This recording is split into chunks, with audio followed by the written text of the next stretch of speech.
Hi, Akua, how are you?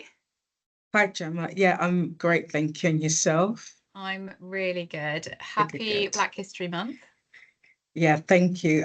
Yeah, no, it's been a great month and long may it continue. But it's not just Black History Month this month, it's every day, right?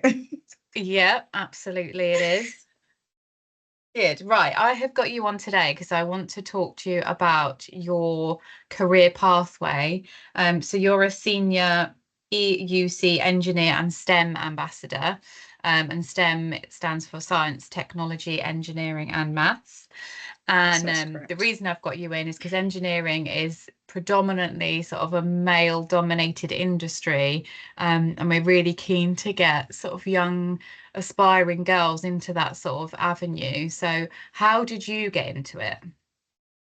I would say that, and not many people know too much about my career trajectory because some of it I keep quite hidden, and I don't know why. It's just because I think like sometimes everyone has to create their own career path because it's their own journey and they have to go through certain experiences, whether good or bad, because that gives them character, that gives them growth and gives them that resilience.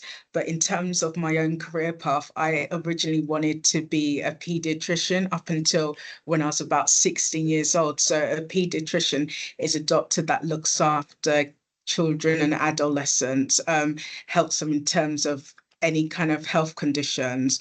And then I think when it got to around getting to 18, I then looked to join the army.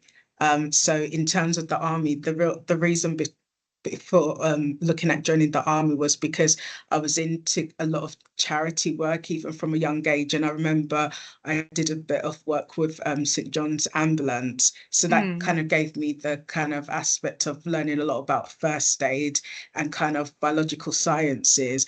And so from then I was kind of like, no, I actually wanted to go into the army. So I wanted to do it to get into tech and then also do it for a perspective of possibly doing first aid work, then emergency relief work abroad. And Yeah. so from then I was kind of like, oh, this is a path for me. But I remember when I first signed up to join the army, my parents was like, what are you doing? I had so much kind of pushback from family and friends because they was just like, it's so dangerous, you're a Yeah. woman, etc. And I was like, I understand that, but I was like, you don't get it. Like, I feel like that is my purpose.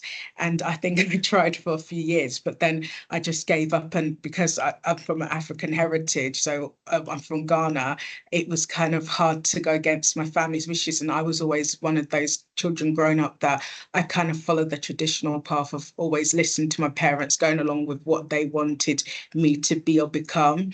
And Hmm. so, yeah, it was tough. And I would always say that was one of my one kind of life regrets because I always think like, what would have I become if I'd gone down that route? But in hindsight, I kind of see why they didn't want me to go because when you look at things on the news now, but then I kind of still always be like, I feel like I would have served a bit of a purpose doing it. Yeah. Yeah. I mean, I totally understand that having your child, your life's goal is to always protect them. So yeah, saying that you're announcing to go into the army is going to scare them. Definitely. So Yeah. where did this charity work stem from then? You've always enjoyed charity work. Yeah, I started around 14 going on to 15. So I did my first walk for Save the Children. And even throughout this, you may hear me talk about certain themes or charities, and they always link back to children just because I always used to call children like tiny humans and children are the future. And so for me, there's so much that resonates with children and trying to protect children away from harm. And so that's kind of where a lot of this stems from. And when I did my first book for Save the Children, I just enjoyed it. And after that, I did other kind of charity works, fundraising for different children's charities. My first run was when I was about 20 going on 21 during my placement year with Rolls-Royce and BMW. So there was about, I think, 10 to 15 of us that joined together and we did the Great South Run for children with leukemia. And I'm not a runner, so that was tough to prepare for it. And I remember on the day it just rained a lot, but I enjoyed it because it was a cause. Even when I had an ink of pain, I was thinking what those poor children go through on a daily Oh, basis. So I was just like this pain is nothing compared to what they have to deal with. And yeah, I just continued from then until now, doing different forms of charity work. That's amazing and very resilient. If you're not a runner, running hurts, right? I think your running hurts regardless of if you're a runner, but if you're Yeah. definitely not a runner, that's a lot. So yeah, well done, well done. So how did you get into the role that you're in now in terms of engineering? Yes, so in terms of my role now, and just to put into context, before was called technology, but now we're called engineering. So I work in the infrastructure and cloud team in the support area. So in terms of my career trajectory, when I first finished university, it was so tough. There was a recession on. And so because of that, that implicated those getting into work in the first, I would say, maybe a year to two, maybe even 3 years once they finished university. And Mm, even it's kind of strange because I did an industrial placement year. So I was meant to do 12 months and I did it for about 14 months because I enjoyed it so much. And this was in the automotive industry. So that gave me a foot in the door in terms of STEM overall, because where I worked, we was at a plant. So basically we had the production team there that did a lot of the engineering aspect. And then I was more kind of the technology corporate functions. So I'd yeah. work around the mezzanine level, but you get an input into both worlds because you see the cars come in. So they would be the frame of the cars will be shipped in from Dusseldorf in Germany, and then it goes through kind of different segments. So the designing of the car, adding in the levers and interiors of the car as well. And then it goes through all the kind of stress testing. So even when you're in the plant at times, the wheels on the surface, they're quite silent. So you have to be Mm, careful walking around so you don't get knocked over in a way. And it's kind of once they do that, then they take it out for tests around Goodwood and Chichester area where I was based. So you was involved in kind of seeing a lot of what happened. And yeah. sometimes what was amazing about it, they'll get in special orders through. So one time we got one through from this president or prime minister from Japan, and they Wow. wanted, yeah, it was amazing. They wanted all the cars like a particular jade green color because of Chinese New Year and everything like that, and or even and they also wanted kind of cream, kind of beige interiors. And when you see how they constructed like every single one of these vehicles made to order, it was just incredible. Yeah. And it was such an experience. And I was quite fortunate at times because I got to represent the company at Goodwood Festival of Speed, which is a massive kind of car festival. Yeah. I got to see when Lewis Hamilton was starting out with Honda there. And also, it's not even that, like, I got to go in some of the vehicles as testing with the logistics team. So I got a lot of kind of hands-on experience and exposure to different aspects. And then getting into my career now, I went through different areas. So at one stage after graduating from university, I first started working off with Carphone Warehouse because I couldn't get kind of the roles I wanted to. Yeah. It was a normal kind of lack experience, even though I did a placement year, need training courses and things like that. And I was just kind of like, no, I'm going to keep pursuing this. I know I'll get Well a job. done. Um, and yeah, within probably about 2 years after that, I got my first role. And it was actually supporting the Dubai royal family in residences in the UK, Geneva, Morocco, Dubai. And it may sound glamorous, but it was a lot of hard work as a Yeah. first job. My God, we had to work sometimes on call out of hours on the weekends, and sometimes you didn't get much of a summer off as well. That's because there was mainly residents here in the UK. And then I went on after that to work in investment management. And that's where I got my passions for the employee resource groups because we created one from scratch there. And then after that, I took a break from finance to work in a consulting firm. And then now I'm back in a financial firm. So I work for London Stock Exchange. Mm. That's a very lucrative career in a very short space of time. Were you into cars beforehand, or are you into them more now that you've seen all of the sort of intricate detailing that goes into creating them? I would say I was more into cars then. Like I keep an eye on Formula One and everything, but and Yeah, I do love the franchise Fast and Furious. But yeah, I'm not that much into cars like I used to be, I'd say. yeah. Love that. Absolutely love that. I'm actually near Goodwood, and it's always But heaving down there. It's yes. brilliant. Really good. So did you find that it was a male dominated industry? Like what was the ratio when you were there? Oh, it was hard. I would say yes in the engineering or any kind of STEM related areas that it was definitely male dominated. It was kind of really refreshing and nice when you would see like one of the people leaders as a woman. Yeah. And it was great because then it was kind of like representation matters. There's a role model that kind of is similar to me. And so that was quite nice. But then if you look at it intersectionality wise, it was less kind of women of color in certain roles. Hmm. And so that was quite hard because then you kind of like, well, where does it stop for me in my career? Hmm. So that left me with kind of food for thought. And it was kind of like, okay, how do I change hearts and minds and open the doors, not just for myself, but for others around me? Yeah. So you actually used it rather than a barrier, you used it as a driver to keep pushing, keep applying for those jobs, keep pushing yourself. Yeah, 100%. Because even when I was in certain organizations, I would really try and push for, like, even if I was the only woman for that particular moment, to have someone else join as well that was a woman. And it's not that I'd kind of set a kind of level of biasness in recruitment, but it's kind of you would encourage your line manager, people leader to kind of speak to HR and kind of open and widening the kind of candidate pool and how Hmm. they're kind of hiring in, because it's so important. Because if you always go to one certain recruiter or kind of external party to hire and they're always giving you the same results, if you keep going back to them, how is anything going to change? The Yep. dialogue's not going to change. You're Yeah. still doing the same thing. So it's that kind of fix and growth mindset. If you keep doing the same thing, you get the same results, but if you change it, you get a different set of results. Yeah. Yeah. And like you say, it's not about any sort of biased or, um any form of negative in terms of the recruitment, but actually being inclusive is more than just having tick boxes. It brings different sets of opinions and values. And like you say, if you're a young aspiring engineer, to have someone that has the same characteristics as you can relate to them and they do become that sort of mentor. Whereas if you don't have that, you can almost feel like you don't fit in. So I think it's a great thing. 100%, yeah, definitely. And I have been quite fortunate because even my first job, one of the team leads was a woman, and like we got on like a house on fire. She's just amazing. And even to this day, and imagine that was, I can't even remember how many years ago now, maybe 14, 15 years ago.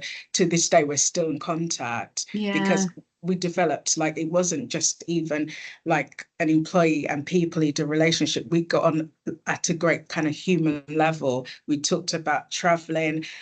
Yeah, like she's one of the funniest people I know. And even when I met up with her, even I think it was about 2 years ago, and it's kind of like there's been a massive distance in between of time since we last spoke and met up in person. And it was just nice, like we got on as if we still kind of maybe worked together and in that Yeah. environment. And it's kind of time goes by, but if you still kind of keep those connections going, maintain them friendships and relationships, it's still as if like time has passed, but it doesn't matter. And I've Yeah. tried to do that in a lot of my roles, because it's so important. You never know who you'd meet in the future. There's times where, like, the UK is kind of, even though it's got over 59 million people or so now, it's kind of like you still never know when you might meet that kind of individual in the future. So it's Yeah. kind of like how you make people think and feel is so important, and Yes. kind of, yeah, just being the best human you can. Because at the end of the day, even though we work in an organization,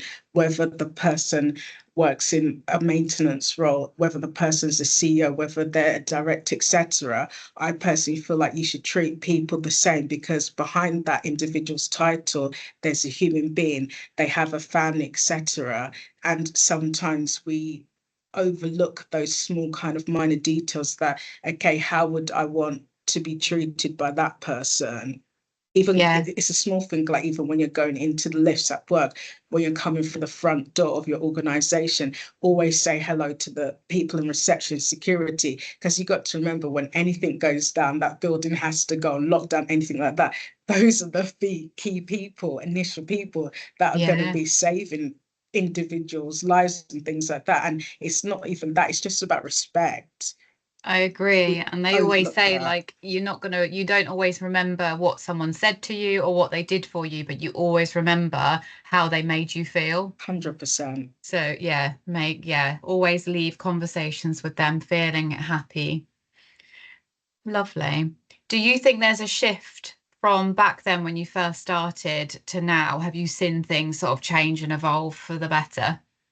Yeah, I do think there has been a shift, but I still think like in terms of the percentage difference of women in STEM roles, I still feel like there's a lot of work because still when you go to engineering roles, the percentages there are still quite small. I Hmm. know of young girls that are still kind of getting deterred from going into these roles because they're like, I go into the classrooms. I'm one of the only girls in there. There's like a classroom of 30 its students, and there's only two or three girls in there. And so it Yeah, deters them. And to be honest, I don't think it should deter them. They should use that as their superpower. How can they change it? Because they could be role models to one or two.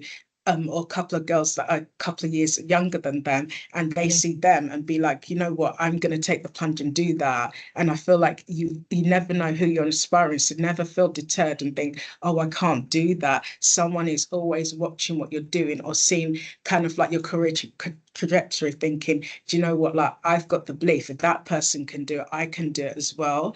I would always say to young people, especially young girls, that never be afraid of like your own capabilities. You've Yes. got like everything, you've got the tools to succeed. It's kind of, you've got to use it as fuel, as a driver, and always kind of look towards the stars, reach for the stars, because that kind of gives you the ammunition of how far you could go.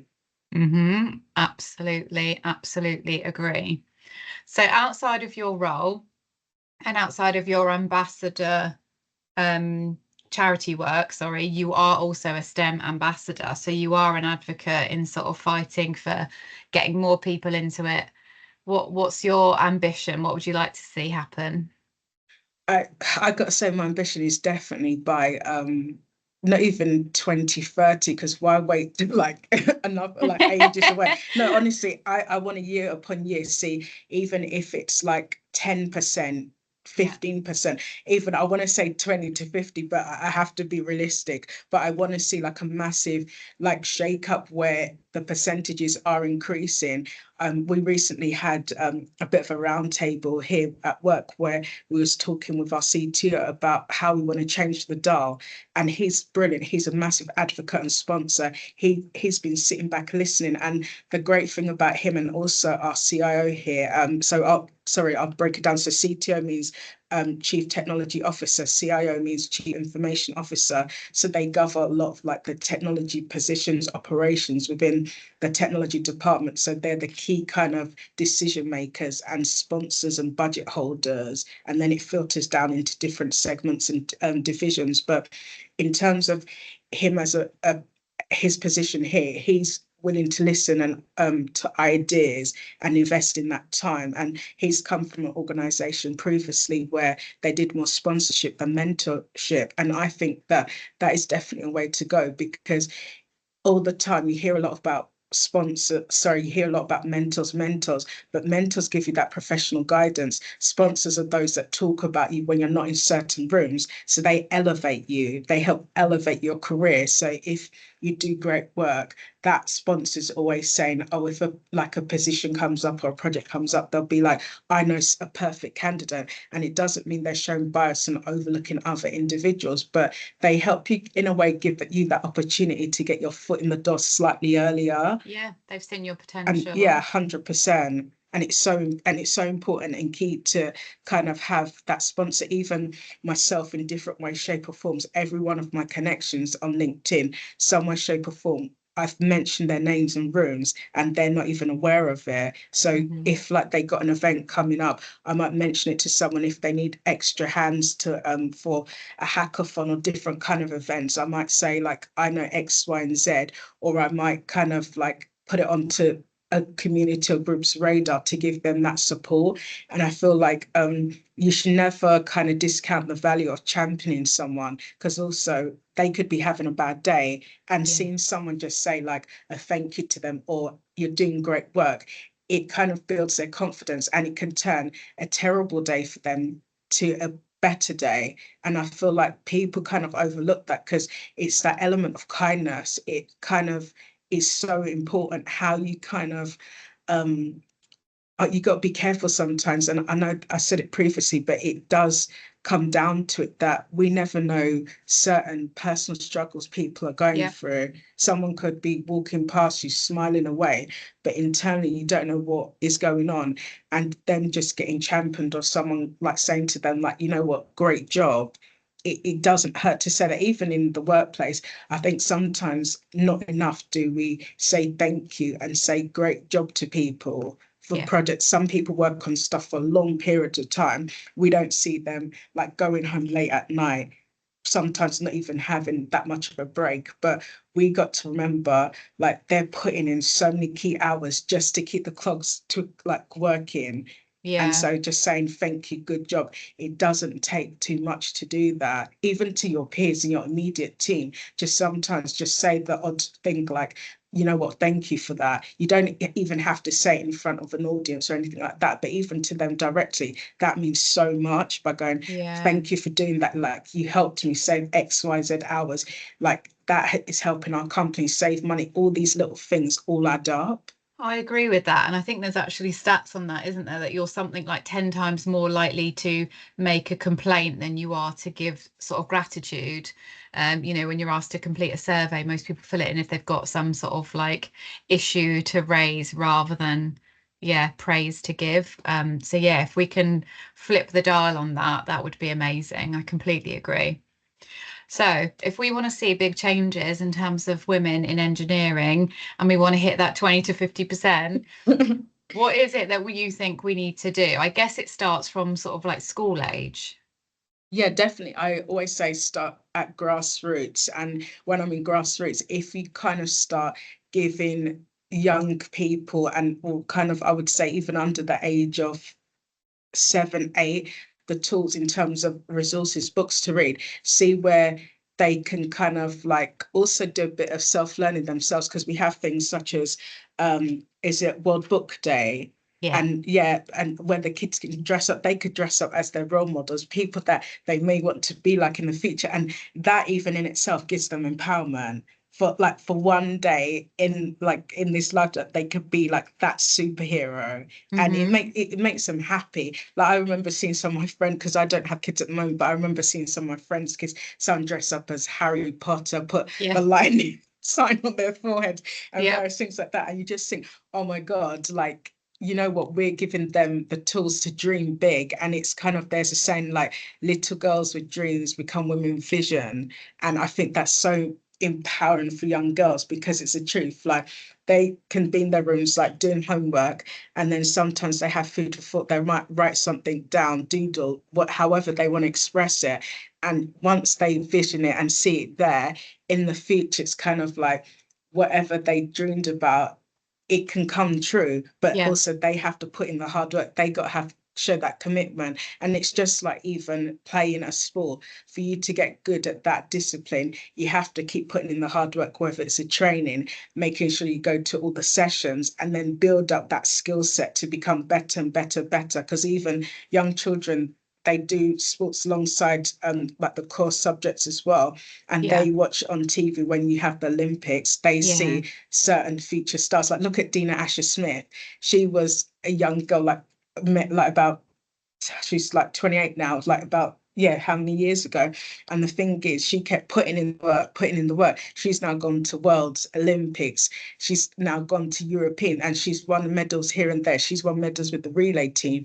And it's kind of the commitment to effort. And even though she's done even several since she's got onto the scene, she's still always, every time you listen to an interview, even if she doesn't win a medal, stuff like, she was like, I could go faster, I could do better. She's always completely deflated when she doesn't win, to say like, I could have won that gold. And Yeah. it's having that mentality to say that I can do it. Yes, I can. I believe in myself. And you got to keep driving that into young kids, because it's kind of like once they get the self-belief, other stuff comes into the mix, and they just work towards it, and they know like, okay, this is what I could strive to become. And so yeah, definitely working in grassroots and especially in the STEM industry, whether it's getting in things like STEM trucks, doing STEM days, activities, and getting them to see kind of what they can become. Even at Christmas, when they're doing parties at schools and everything, they have an organization called Science Boffins.